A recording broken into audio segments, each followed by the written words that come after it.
Então, pessoal, vamos falar hoje sobre o tema liberdade. É a nossa proposta, é a nossa reflexão da noite. O tema é liberdade.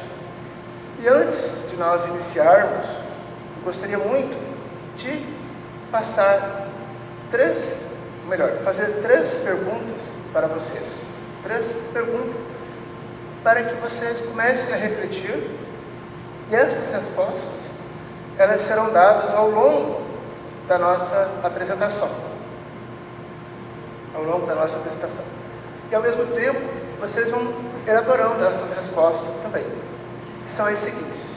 Como o tema é a liberdade, eu começo com a seguinte pergunta: a liberdade é absoluta ou relativa? A liberdade é absoluta ou relativa? A segunda: na esfera profissional, religiosa, política e familiar, somos detentores da liberdade plena? E para finalizar as perguntas, onde se processa a liberdade absoluta? Então, são três perguntas para nós já começarmos mentalmente a trabalharmos, mentalmente já a questionarmos sobre o tema que vamos elaborar. E, dando sequência, sempre nós começamos com uma reflexão, com alguma mensagem. E a mensagem da noite é a seguinte: quando deixamos os outros conduzirem nosso jeito de sentir, pensar e agir, damos-lhe o consentimento de nos usar ou manipular como e quando quiserem. Então, a liberdade está relacionada muito ao nosso comportamento, às atividades do dia a dia. E quando um terceiro nos propõe que devemos ou não fazer, essa pessoa está nos privando de pensarmos por nós mesmos. Mas quem está permitindo que o outro faça isso? Somos nós. Deixamos a outra pessoa nos conduzir. Então esta é a mensagem. Quando deixamos os outros conduzirem o nosso jeito de sentir, pensar e agir, damos-lhe o consentimento de nos usar ou manipular como e quando quiserem. Mas, sim, a título de exemplo, eu estava esperando o transporte coletivo para vir para cá, e uma professora conhecida, ela chegou até mim e falou: você vai dar aula agora? Eu falei: não, eu vou ao centro espírita fazer uma reflexão, uma palestra, e ela é evangélica. Aí ela, imediatamente, ela continuou conversando, mas depois ela deu atenção para outra colega do lado.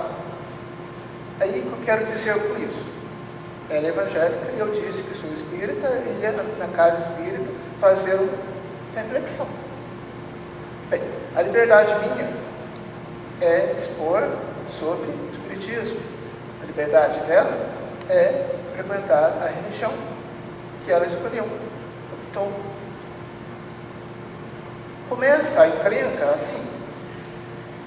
Se ela começasse a querer dar um sermão em mim, ou eu quisesse impor algo para ela sobre o espiritismo. Então a conversa seguiu normalmente, cada um na sua crença, na sua filosofia, no seu conhecimento. Ficamos ali, a olhar um para a cara do outro, sem muita imposição, sem muitos comentários a respeito da religião dela e eu sobre a minha filosofia, sobre o meu conhecimento. Então, por isso que eu digo que a liberdade, ela não pode ser totalmente absoluta. Ela é relativa ao nível intelectual, ao amadurecimento espiritual da pessoa. Qualquer imposição nesse sentido acaba impedindo ou impossibilitando que o outro tenha o seu livre pensamento, sua livre entendimento daquela religião, daquela filosofia. Assim também no campo da política, por exemplo, cada um optou por escolher o seu partido, a sua ideologia, é a liberdade. Agora, a partir do momento que o outro interfere dizendo, este é o melhor, mas que melhor? Melhor para determinado grupo, mas para um outro grupo talvez não seja. E é assim que funciona. Essa é a liberdade, ela passa a ser relativa, muito relativa.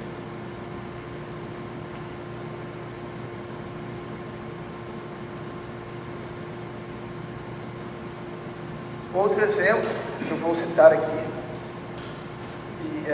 buscando para que nós possamos ter esse entendimento, é o seguinte: quem pensa é o espírito, o cérebro é apenas o instrumento. Então, o pensamento é o espírito, o cérebro é um meio físico pela qual o espírito se articula, pensa, reflete. Então, qualquer bloqueio, seja desde nascença ou por algum acidente, que o espírito fica... Na verdade, não é o espírito, é o cérebro que incapacita o espírito de se manifestar. Quando livre, no momento que, através do sonho, ou através do momento que se desliga, na noite que vamos dormir, o espírito continua livre. Mas quando retorna ao veículo físico, quando ele está debilitado, como eu disse, com uma incapacidade, é o cérebro que bloqueia a manifestação do espírito. Então, quem pensa é o espírito. E a título de exemplo também, na nossa Constituição, Carta Magna do país, ela diz, assim no artigo 5º, capítulo 4, é livre a manifestação do pensamento, sendo vedado o anonimato. Então, para a pessoa escrever um artigo, se pronunciar, falar sobre algum tema, enfim, ele tem que dar nomes, ele tem que se expor, ele tem que dizer, sou eu que estou escrevendo, falando e pronunciando. Então é vedado o anonimato. E a partir do momento que a pessoa extrapola esse direito de falar, de se conduzir, ou de se manifestar por meio escrita ou oral, a Constituição já fala assim: é assegurado o direito de resposta proporcional ao agravo, além da indenização por dano material, moral ou à imagem. É a Constituição que está falando isso. Depois, na sequência, no capítulo 9, é livre a expressão da atividade intelectual, artística, científica e de comunicação, independentemente de censura ou licença. Então é livre, o pensamento é livre, você fala, pensa e age conforme o seu entendimento. Só que ela diz assim: tudo bem, você vai fazer isso, vai. Em contrapartida, você tem que responder, sofrer as consequências pelaquilo que você disse, falou ou escreveu. Então, é relativo. É relativo, está condicionado, na verdade. Assim também na esfera profissional. A pessoa que faz uma graduação, uma especialização, ele está condicionada ao orientador. O orientador, ele vai dar todos os passos para que ele faça aquela resenha, como eu poderia dizer,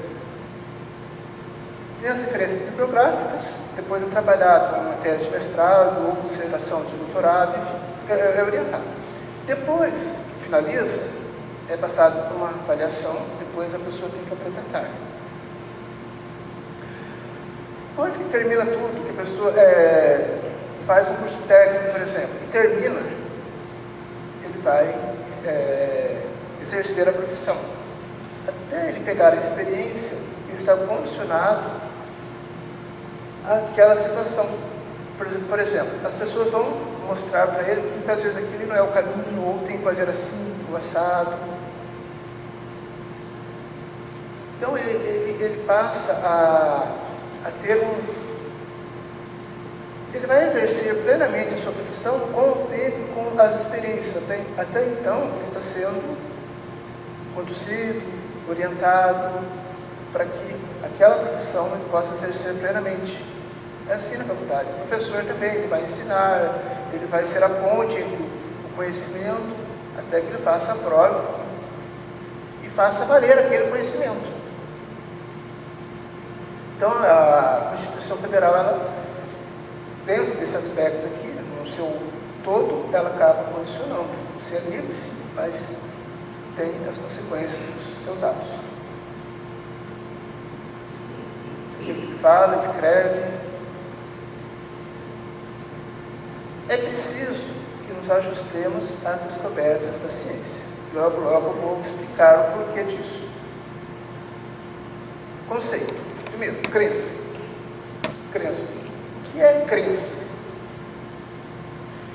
Crença é a convicção que algo é verdadeiro e certo.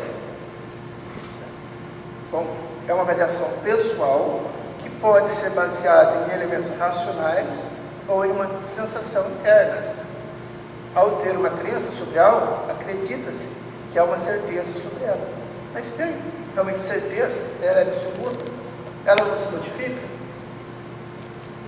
Mas aí, acima, não está exposto que é preciso que nos ajustemos às descobertas da ciência?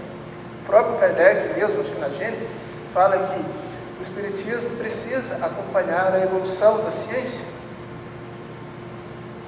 Então, se novas descobertas se elas vierem à tona, há necessidade que o Espiritismo também se adeque, se ajuste a estas descobertas. Então, a crença, ela traz uma ideia de absolutismo, verdade, questionável. E o livre-arbítrio? Mas aí o que diz o livre-arbítrio? A crença é a convicção, que é certo, que é absoluto. Mas e o livre-arbítrio? Onde entra? É a liberdade de agir e pensar. Nos concede o poder de mudar nossas ideias, nossos modelos, concepções e pensamentos. O livre-arbítrio.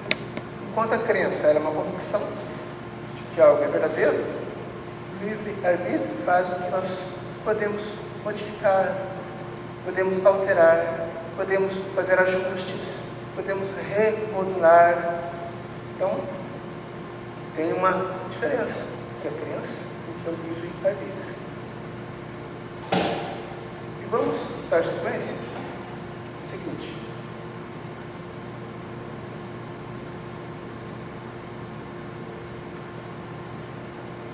Para transformar a vida para melhor, temos que começar a nos mudar por dentro. Isso é toda. Então, a liberdade, ela vai começar dentro de nós, através do nosso amadurecimento, do nosso crescimento espiritual, intelectual, através da nossa caminhada evolutiva. E essa liberdade, ela é muito relativa mesmo, porque ela está condicionada a um ambiente familiar, profissional ou religioso em que a pessoa está inserida. Mas, se ela continuar engessada, continuar cristalizada naquelas crenças, naquelas ideologias, e a ciência pede para que nós avancemos, os conhecimentos sejam debatidos, o nosso conhecimento, à medida que vai avançando, nós temos que acompanhá-lo. Então, como que fica aí a nossa crença? A nossa maneira de entender a vida, pessoas ou situações. Então, lembrando, então a rigidez mental é aquilo que eu acredito, não abro mão, isso é verdade, é absoluto, ponto. Será que é assim? As coisas não passam por transformações? Então, a rigidez mental é uma das formas mais corriqueiras de atrair o sofrimento.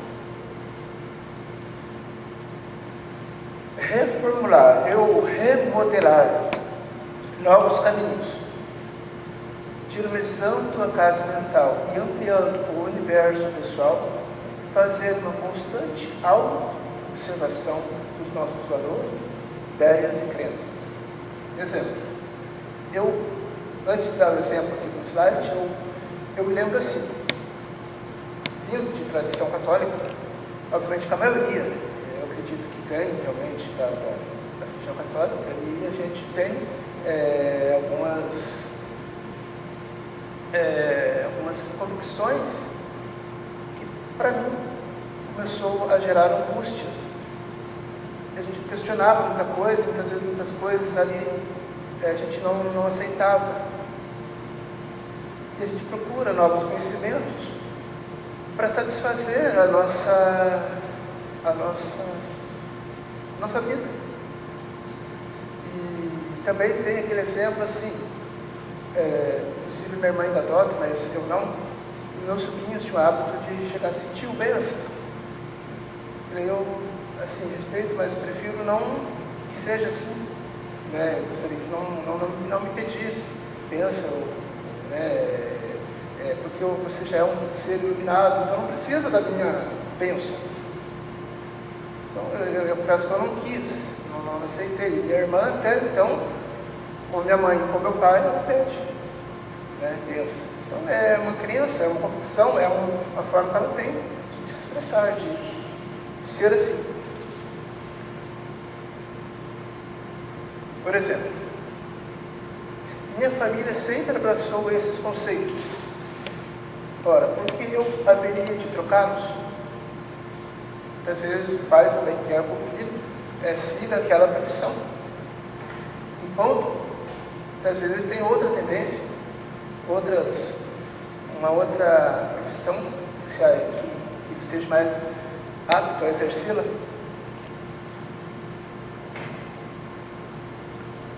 Meus pais sempre pensaram dessa forma, portanto, eu também penso e ajo igualmente. Para que haja essa transformação, que ela seja para melhor, o que vai impedir é a rigidez mental,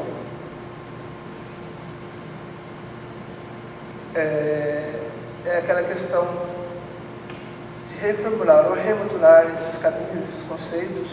Se aquilo não está me satisfazendo mais, como era o meu caso como católico, eu procurei dentro do Espiritismo. E ali eu encontrei muitas respostas através das leituras, das reflexões, das palestras. Então cada um vai se encontrando, se remodulando conforme as suas necessidades. Não é necessariamente que tem que pensar assim. Exatamente assim. Então, mesma coisa a rigidez mental quanto ao acontecimento no passado, coisas que aconteceram no passado remoto ou, vamos dizer assim, em outras vidas. Mas que nós precisamos não ter essa postura, essa rigidez, que isso acaba gerando sofrimento. Ficar lembrando de coisas, situações, mas se aconteceu, o que eu vou fazer para modificar isso? Ficar lembrando aquelas situações, aqueles acontecimentos, aquelas boas, aí acaba criando injeção da mente, porque impossibilita se pensar positivo, para coisas boas, porque há muitas coisas boas. Então a rigidez mental, ela traz sim muito sofrimento, e a necessidade de reformular ou remodelar esses conceitos, esses pensamentos, valores, ideias e crenças. Há a possibilidade de modificar se aquilo já não está nos satisfazendo.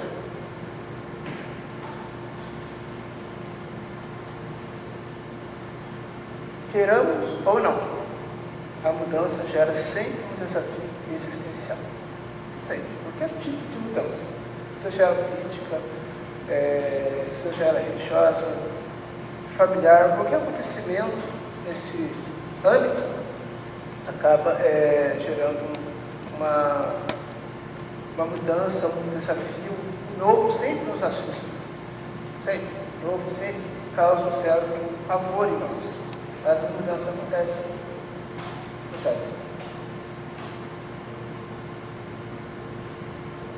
Se nós estamos muito engessados nos nossos ideais, será que o que nós temos como verdade é a verdade mesmo? Não tem outro caminho, não tem outra resposta, não tem uma outra solução? É só essa, é a verdade?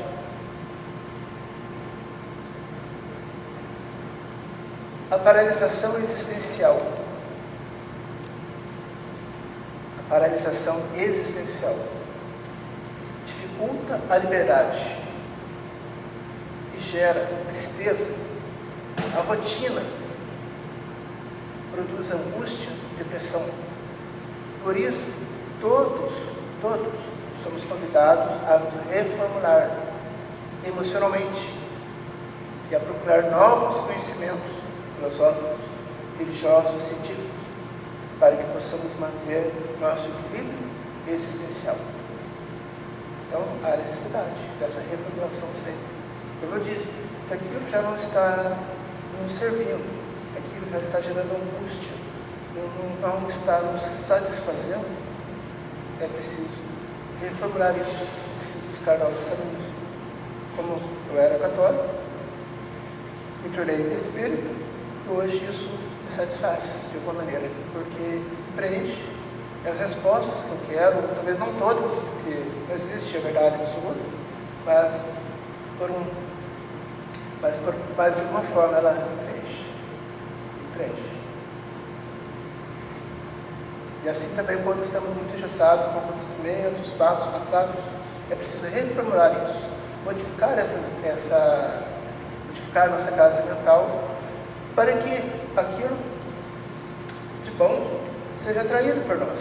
Então, toda questão, a gente precisa dessa reformulação, adquirir conhecimentos, sempre, porque toda vez que nós pegamos, por exemplo, o livro dos Espíritos, não estou dizendo aqui que, claro, nós precisamos estudar porque é o precursor, é a base do Espiritismo, assim como o Evangelho, mas nós precisamos muitas vezes, nos nossos estudos, adaptar condições, trazer conhecimentos mais recentes, fazer algumas modificações para adequar aos estudos atuais, à ciência atual, aos novos pensamentos filosóficos. Então há essa necessidade muitas vezes, porque senão aquilo acaba virando um artigo, uma fé, mas uma fé que simplesmente crê, mas não sabe, não se aprofunda, não melhora. Então tudo passa por uma reformulação, e é nesse sentido que eu quero dizer, quando nós ficamos muito presos à literalidade das coisas, dos fatos, dos acontecimentos passados, nós adoecemos. Nós, às vezes, isso acaba gerando angústia, depressão. E é o que eu falo mesmo. A paralisação existencial dificulta a liberdade, a rotina. Então, nós temos que modificar até o caminho que nós percorremos muitas vezes, nós temos que fazer diferente. Fazer um outro percurso, por exemplo, para que aquilo não vire rotina. Então, a paralisação existencial dificulta a liberdade e gera tristeza. A rotina produz angústia e depressão. Por isso, todos somos convidados a nos reformular emocionalmente, procurar novos conhecimentos filosóficos, religiosos, científicos, para que possamos manter nosso equilíbrio existencial. Mudanças são necessárias, muitas vezes somos impulsionados a essas mudanças, queiramos ou não.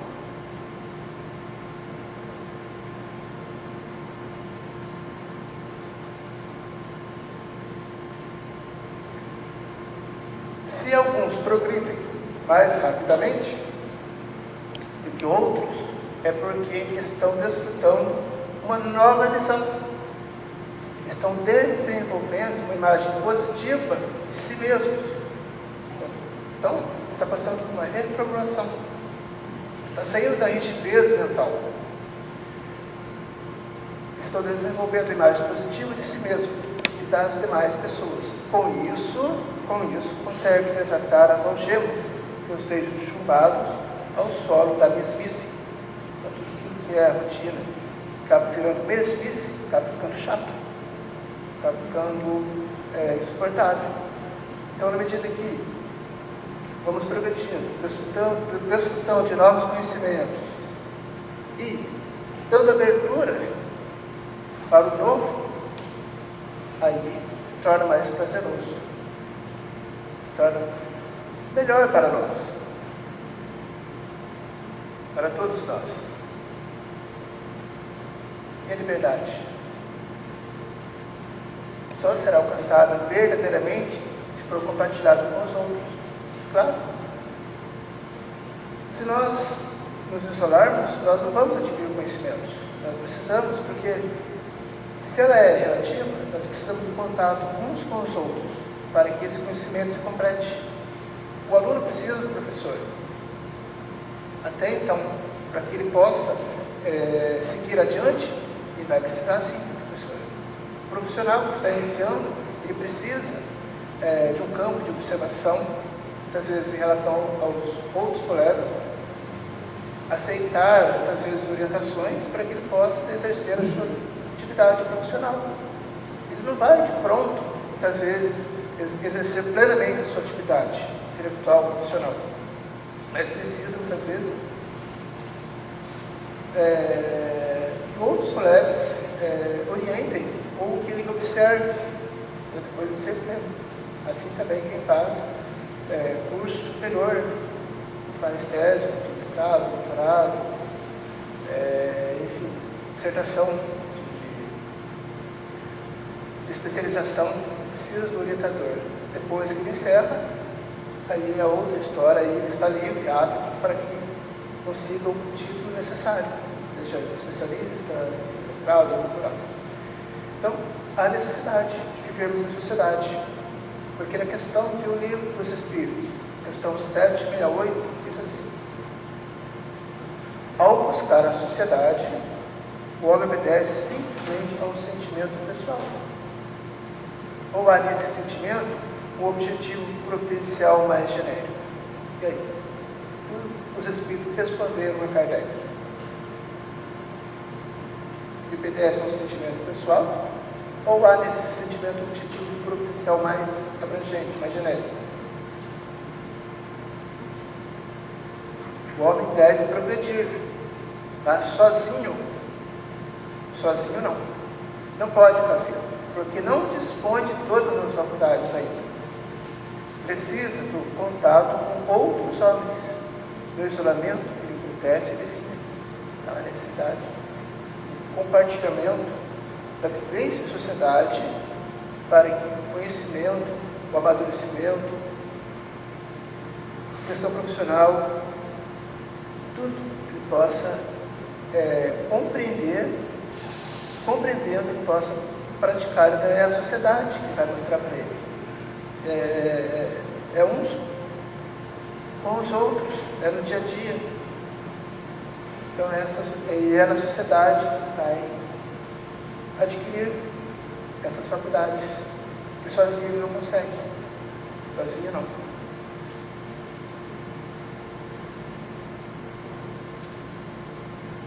O estado de liberdade da criatura é proporcional ao grau de amadurecimento espiritual. Sim, conforme ele vai evoluindo, vai progredindo espiritualmente, essa liberdade passa a ser mais ampla. Um exemplo aqui que eu trouxe, a psicóloga, ela diz assim: na primeira metade da vida, no começo, na infância, o indivíduo sempre atende às demandas externas. Sim, como eu disse, questão profissional, familiar, nos estudos, na vivência em sociedade, as pessoas sugerindo, dizendo assim é melhor, etc. Isso é normal, é corriqueiro, mas na primeira metade da vida, o indivíduo sempre atende às demandas externas. Está habituado a seguir e atender às expectativas familiares e corresponder ao que esperam de si. Posteriormente, com a maturidade, o teor das perguntas se modifica. O que a alma busca? Qual o real significado da vida? O eixo de referência se modifica e o indivíduo passa a se colocar na vida mais coerente e fiel à sua alma e não aos outros. Então, na medida que ele vai evoluindo, adquirindo maturidade, vai progredindo espiritualmente, as questões externas passam a ser relevantes. Não que ele vai abandoná-la de vez, mas passam a ser relevantes. Ele vai filtrar isso. Dizer, não, isso é bom para mim. Ou não é. Então, é realmente relativo ao grau de amadurecimento da pessoa. Então, na infância, a criança é condicionada às condições familiares, às orientações. Mas, na medida que vai amadurecendo, ela passa a ser dona de si e em saber o que ela precisa, o que ela quer, o que ela aceita, o que ela rejeita. Então, é uma questão de linha de tempo, que vai aceitar ou não. Então, no começo, é condicionada à vida externa. Depois, com o tempo, o eixo de referência acaba se modificando. Então, ela passa a colocar a vida mais coerente e fiel à sua alma e não aos outros.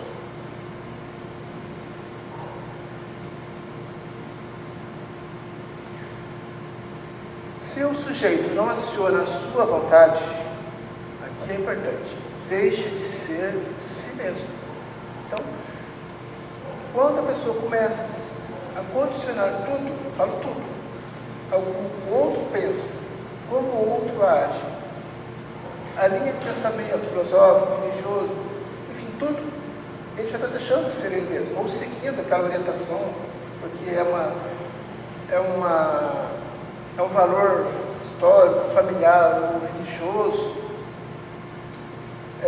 porque tal fulano joga para tal time, então eu vou participar só desse time. Ou porque tem uma ideologia político-partidária, então essa é melhor, porque de repente ele vai mudando tanto, daqui a pouco ele acaba deixando de ser ele mesmo.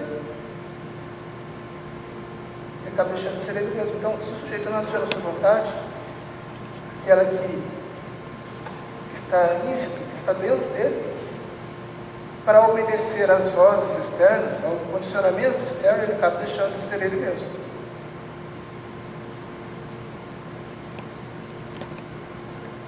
O que aconteceria na vida de uma pessoa adulta se tudo fosse providenciado e escolhido pelo outro? E aí, como ficaria? Cadê o seu livre-arbítrio? Nós estamos falando do livre-arbítrio, nós podemos modificar, remodelar, enfim, alterar e seguir aquilo que nos satisfaz, mas o outro faz e eu obedeço. E aí? Que mérito eu tenho? Porque eu estou seguindo aquilo que a pessoa está dizendo que é importante para ela, mas para nós não é importante. Aquela profissão não é importante. Aquele time que ela pediu para que eu torcesse não é.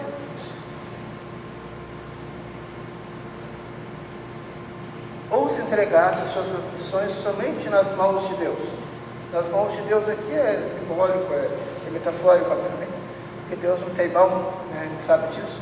Energia, são leis naturais, divinas, obviamente que é no sentido metafórico.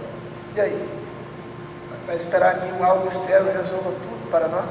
Sendo que a transformação, ela começa dentro de nós? A transformação, as modificações, o primeiro passo é nosso, e a caminhada também é nossa. Então, esperar algo externo para que tudo seja resolvido é não querer evoluir, é não querer progredir.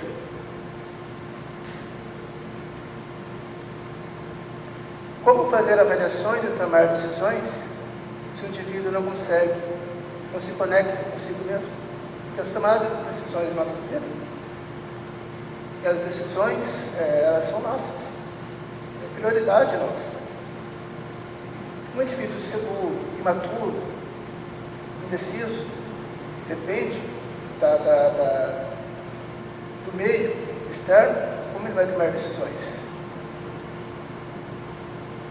Precisa avaliar, ele precisa estudar um caminho, se reformular, melhorar, mas como? esperando a ajuda de Deus, esperando que as pessoas, é uma passagem do Evangelho que fala, ajuda-te. Depois, as consequências dessa ajuda virão, mas caminhada, você tem que fazer isso acontecer.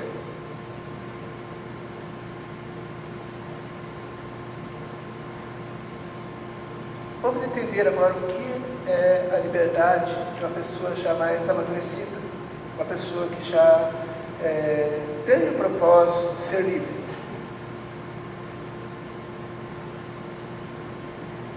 O indivíduo liberto, mais que ideias ou ideais, possui uma excelente sociabilidade. Essa sociabilidade está no meio familiar, religioso, está no meio profissional. É uma pessoa amável, uma pessoa livre, é uma pessoa que tem um carisma muito grande. É uma pessoa liberta, é uma pessoa sociável. Considera e valoriza as orientações ou sugestões dos outros, cônjuges, pais, filhos, etc. Nem por isso perde sua autonomia de agir e pensar livremente. Pode simplesmente verificar se é bom ou não, filtrar essas orientações e seguir ou não. Sempre pondera e nunca de modo precipitado, nunca julga de modo precipitado as experiências alheias. Vive no equilíbrio, não acredita em tudo, nem desconfia de tudo. Esse é um ser que é liberto, é um ser já amadurecido. E essas são as características destas pessoas. E o Livro dos Espíritos, na questão 843, o homem tem o livre-arbítrio dos seus atos, visto que ele tem a liberdade de pensar, tem de agir. Sem livre-arbítrio, o homem seria uma máquina. Então, se tudo dependesse dos outros, ele seria uma máquina. Fantoche, massa de manobra. É o livre-arbítrio que faz a pessoa ser independente, livre.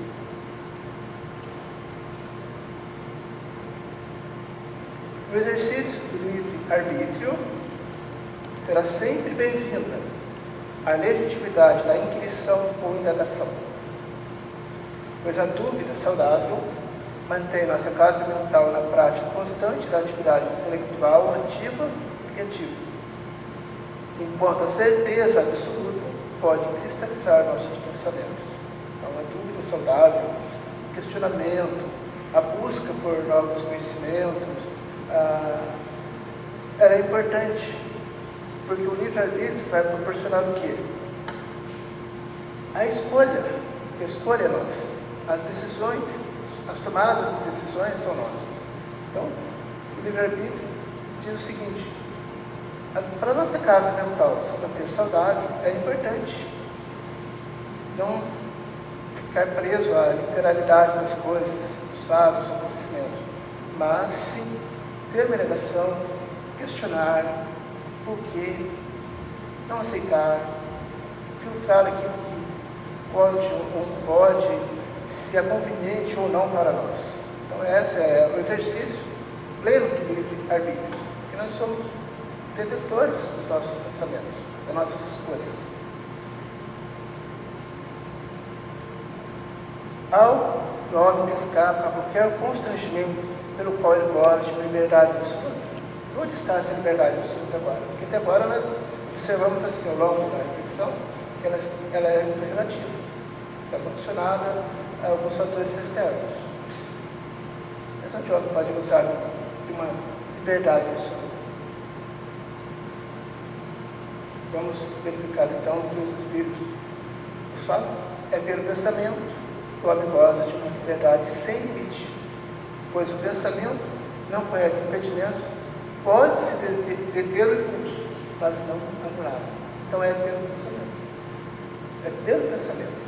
Mesmo que, porventura, como diz, haja algum impedimento físico aqui no nosso cérebro, mas o espírito ele vai continuar pensando sempre. É algo não tem impedimento nenhum. Nós somos livres, o pensamento é livre.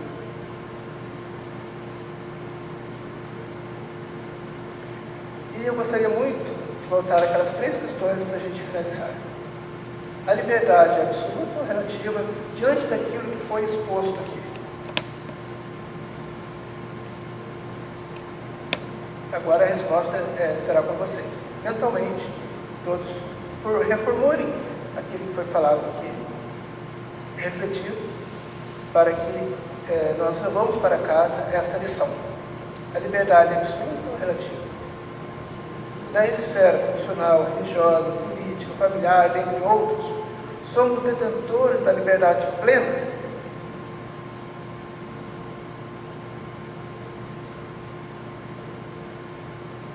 Onde se processa a liberdade absoluta?